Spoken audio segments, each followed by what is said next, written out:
My name is Paulino Lucino Jr. Why is it Junior? because my father was senior and then comes junior, the second from his family. So how many names? The same Just name? two. Just two? Just two. So you are the number two? I am number two. So we can call you number two. No, yeah, no. Usually we call junior. Junior. Yes. Yes. Very And that- nice meeting you. Nice meeting you too, sir. What is your birthday? My birthday is February the 20th, 1931, 31. And where were you born? here in Laredo, Texas, This is your hometown. my hometown. And tell me about you born 2 years after the Great Depression. How was life here? It was pretty rough. I don't remember exactly what was in that time, but I was born in a ranch, and everything that came out was just sufferings, poverty in those days, which I didn't experience that much because I didn't understand at that time what was going on.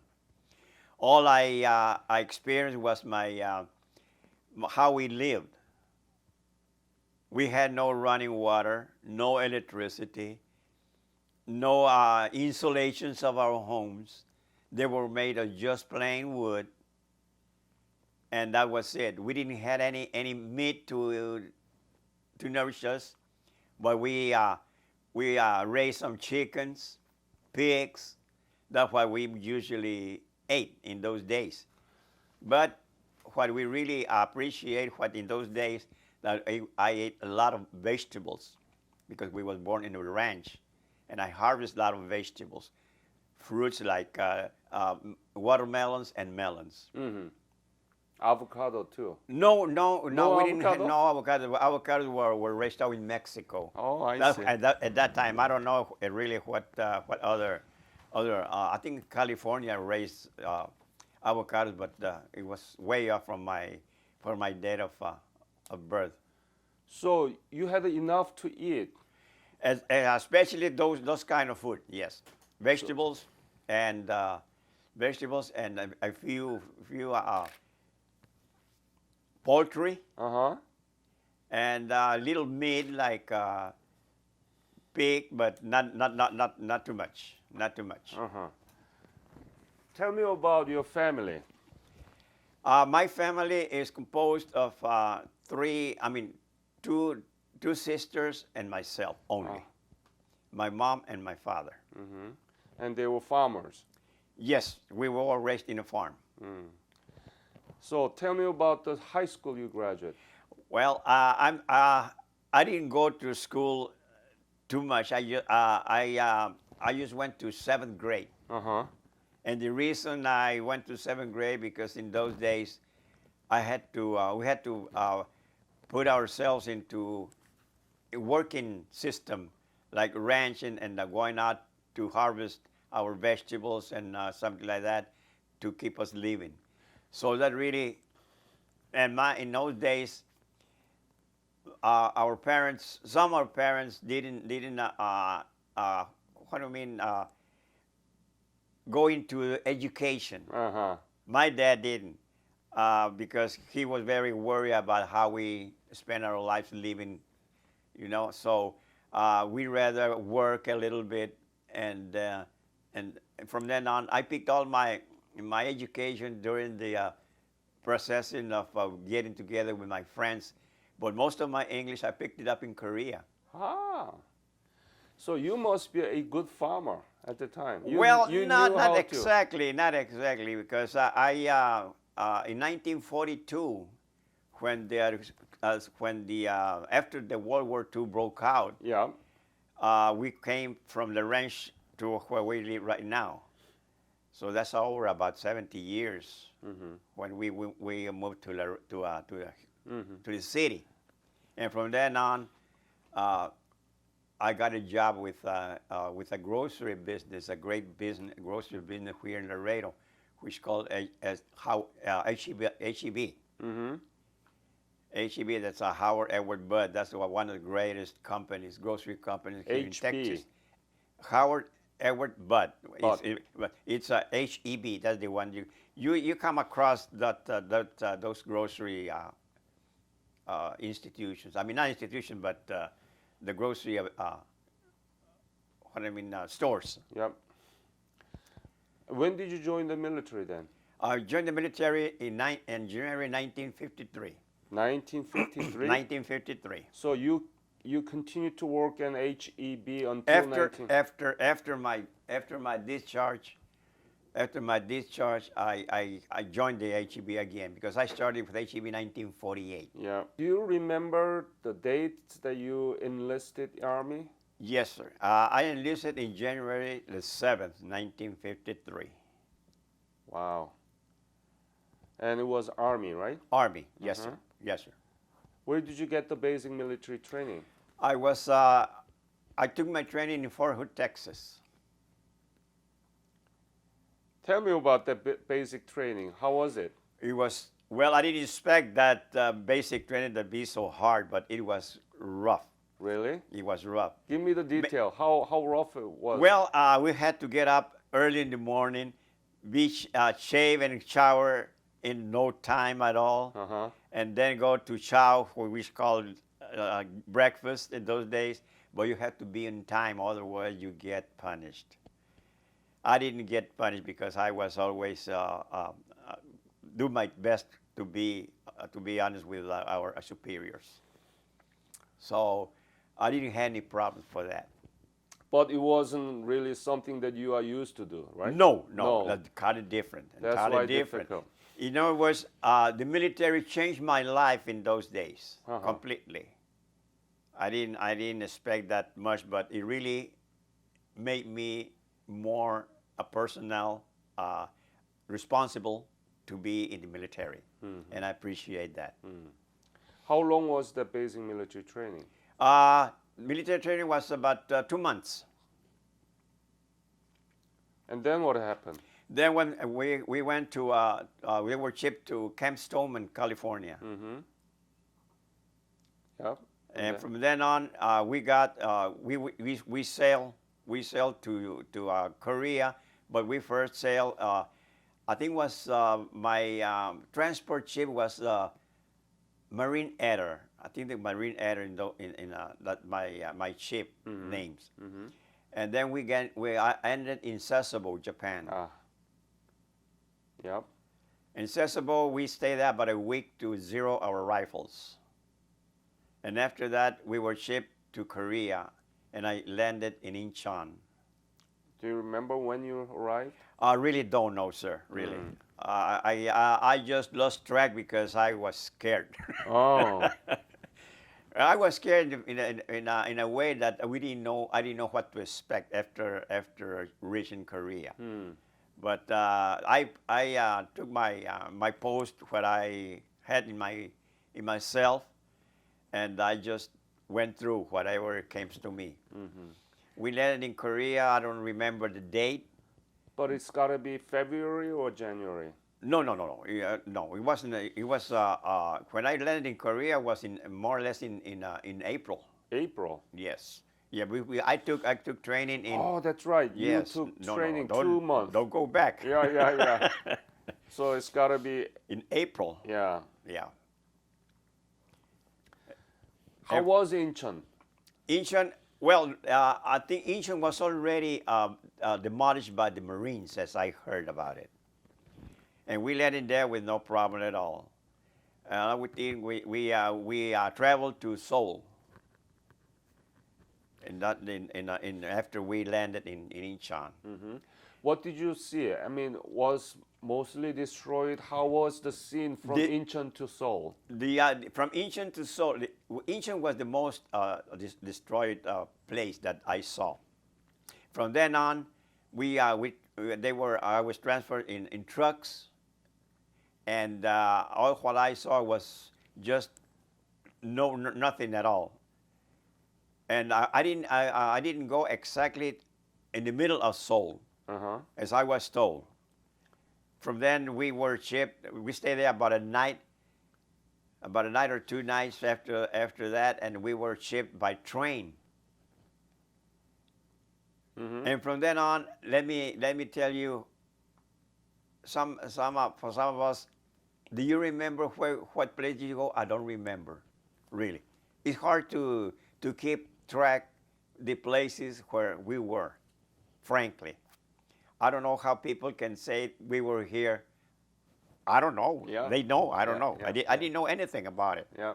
All what I know is somebody told me that I was in that place, Chorwan Valley, and then some tell me that I went to Kungwa. I don't know if I was Kungwa or not, but I was just listening to the people that it was those places that we were traveling to. So Choron Guma is iron triangle. That's what I heard. Yeah. What is your unit actually? My unit was the 40th Infantry Division. 40? Infantry Division. I was assigned to the 40th Infantry Division. And? I think that's a California National Guard. Uh-huh. And how about regiment? 224th Infantry Regiment. 224? Infantry Regiment. Uh-huh. And your company? Company was H Company. What was your specialty? My specialty was I went to the I was assigned to the 81 millimeter motor. While we did training just the rifles, that's what we did, and tanks. But I didn't go to the tank unit either. An 81 millimeter motor is a barrel about that height with a plate on the bottom and some stakes and a level you have to work with. Otherwise, you misfire the target or the barrage. We had to learn all those things, and I had to learn it fast. So I was assigned to that unit as an 81 millimeter motor, and the worst part of it was when we had to move. We had to carry the plate. It was heavy. The barrel, the ammunition, but the ammunition was carried by somebody else. But those two items were really heavy to carry out when we had to move out, especially in the hilly terrain. Yeah. It was pretty rough, but we made it. How many crew actually working on one motor? In motor, we were 4. 4. Yes. And what was your mission? Well, my mission there was just to be on alert to fire when we were asked to fire, and that was it. In my position, it wasn't too much. I had a short trip to Korea. What I was told, it was when the Korea stopped fighting against us, I was in Heartbreak Ridge. That's why when the war ended, on July the 27th. Were you at the Heartbreak Ridge? Yes. Oh. That's what I was told. As I say before, I just go what I was told. So you were there and you faced the armistice there. Yes. Tell me about the date. Okay. Really, the date? No. the Tell date? me about the day that you remember. Oh, okay. The day I remember. I don't remember exactly the day, but the way that ended, they call it. We didn't know that the war was ending.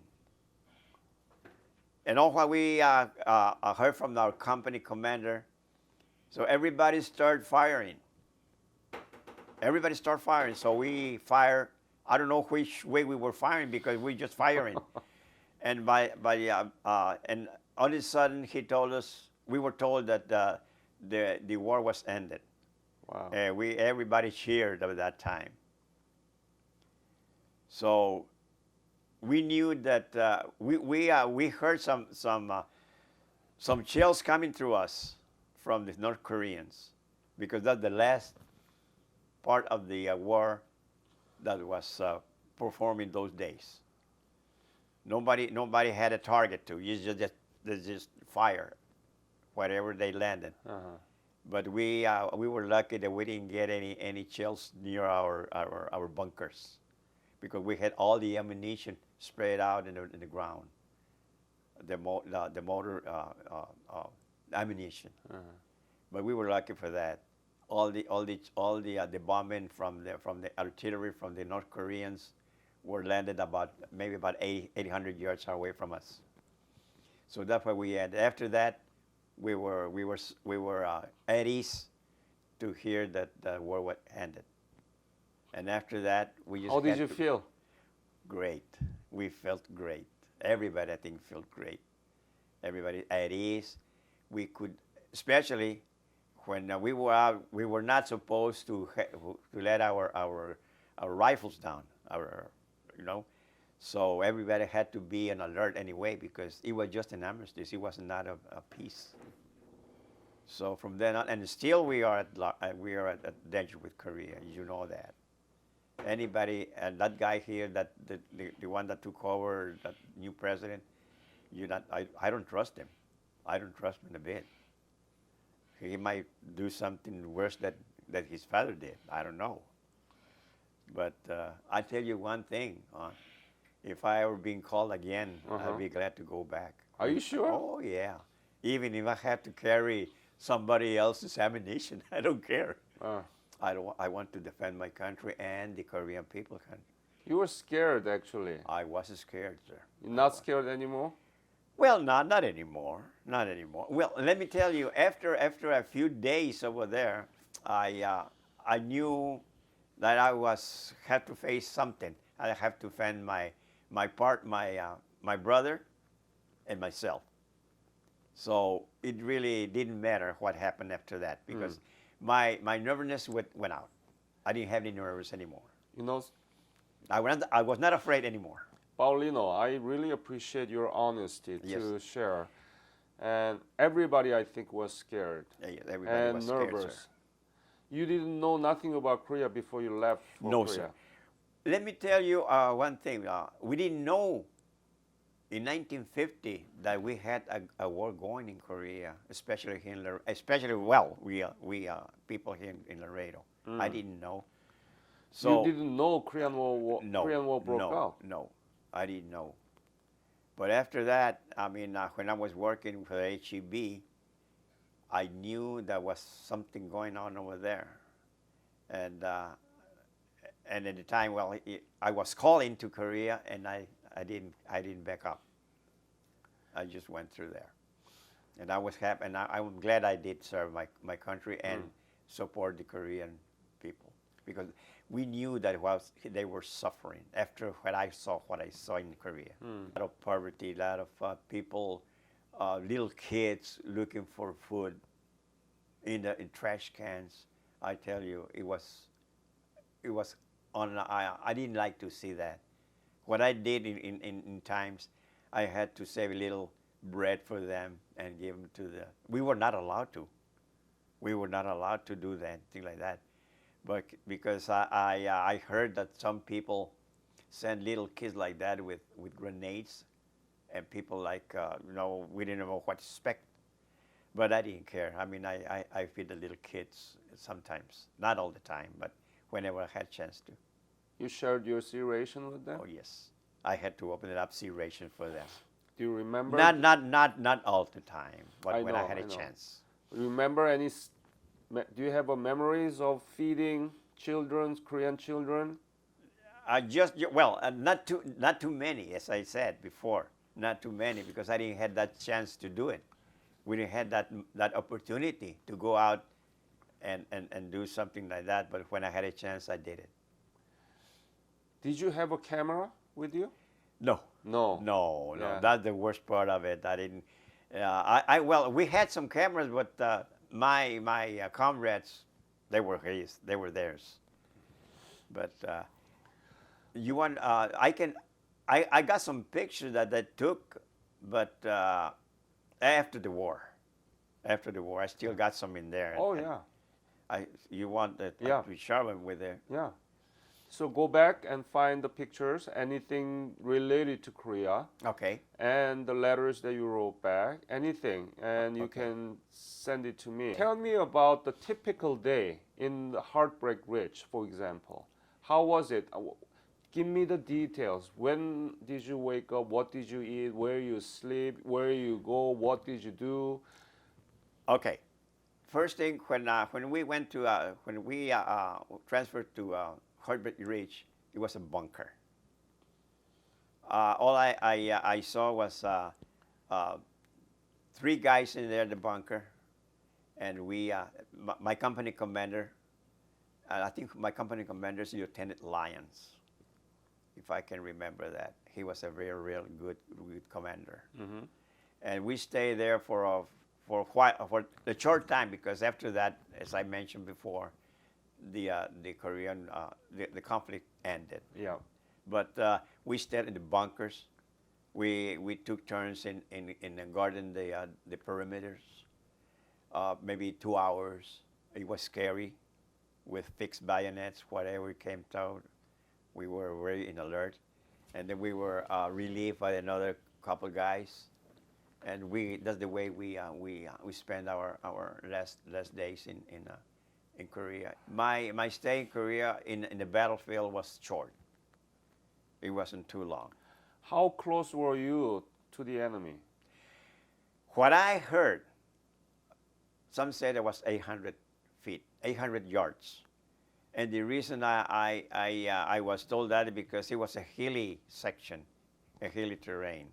So what we did, it's just like looking at that building right there. Uh-huh. So we had to fire our mission, what I mean, fire to our enemy, and we didn't know. I didn't know really. All while we heard, mission accomplished, and we knew that it was done.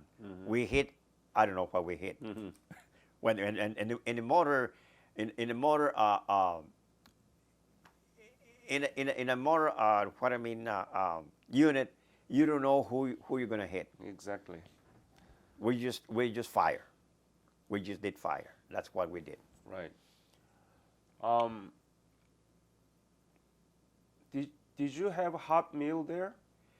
Yes, we had a tent. We had a tent, and we had the cooks. We had the cooks, and we were served real well. Oh, really? Yes, in some instance. Who cooked it? Just at the end in Hurrick Ridge. I After see. that, but before that we ate just sea rations. Uh-huh. Before everything was sea ration. Sea rations. But after the armistice, you had a hot meal. Yeah, we had hot meals. Who cooked for you? Let me. Was it Korean? No, it was the GIs. GI. GIs. Oh, uh-huh. okay. Uh-huh. Yeah, it was GIs. I don't remember really if I saw some Korean cooks in there. Really, I don't want to get into a big something that I wasn't sure about. What was the most difficult thing during the service there? The most difficult thing in my part was to know the places where I was, and I never did. Really, because I wanted to know. When we traveled back after the Korean armistice, we were moved back, but I didn't know where. I wanted to find out, but as I said before, somebody said one thing, somebody said another place, the name of the place. I didn't.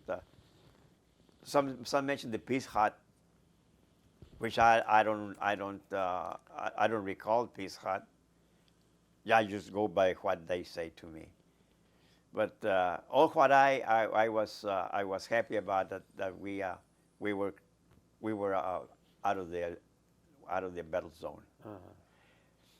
I know that I remember that one after we moved back, I was assigned to an observation post. That's when we were more in the DM zone. Mm. In that particular time, we were sent about 3 guys up that big hill. I don't know the name of the hill, and we were there about 2 months. And we took turns looking at the Korean movements on the MD zone. we didn't see any dangerous. Times that we were being attacked because the MD zone was so. I mean, that was Stabilized. several. Yes. Uh-huh. When did you leave Korea? I left Korea. Let me see if I. It was in May. I think it was in May, in 1954.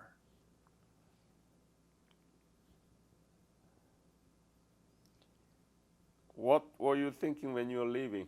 Finally. Well, let me tell you, when we were shipped back to Korea. I mean, back to the States by ship again. It took us about let's say about 17 days in the shore in the sea, and we were at the more or less, I don't know where, but in the middle of the sea, and the news broke out from Vietnam Huh. that the North Vietnamese attacked I think it was the French, Yeah. and we were scared that we were going Going straight to back there. Korea. I was. I thought, we're going to be sent to Vietnam. No, but we didn't. We didn't. Thank God, huh? Thank God we didn't. Yes, I heard Vietnam was pretty rough too. You said that the military service really helped your life. It really turned my life. Tell me about it. Okay, my education first, because I didn't have too much education, and I'm not ashamed to say. I'm not ashamed to say that. No. Yeah. Because what a man is, what a person is, what it is. Yep. You cannot change it unless you're lying. But as I said before, I had to help my parents to make a living, and I got a job with HEB 1948, which helped me a lot. And I was called in 1953 to serve my country, and I did that. And after I completed my tour to Korea, after I was discharged, I came back to my company, HEB Grocery Company, and worked for them until I retired in 1988. Oh. But then, and before that, I took I went to school under the GI Bills, and I completed my the DA. What do I call? I graduated. What's the name of that program made by that you don't graduate from high school? DE, something like Yeah. the education that I went through. So you graduated high school? Yes, When? in 1956. I want to thank you for your fight for the Korean nation. Thank you, sir. And we are now here because you gave us an opportunity to build our economy and democracy. Thank you, sir. So we never forget. Thank you so much. I will never forget you either. I will never forget. Thank you. I was very proud to serve my country and to serve and to give what I had to do, a responsibility as a soldier in Korea.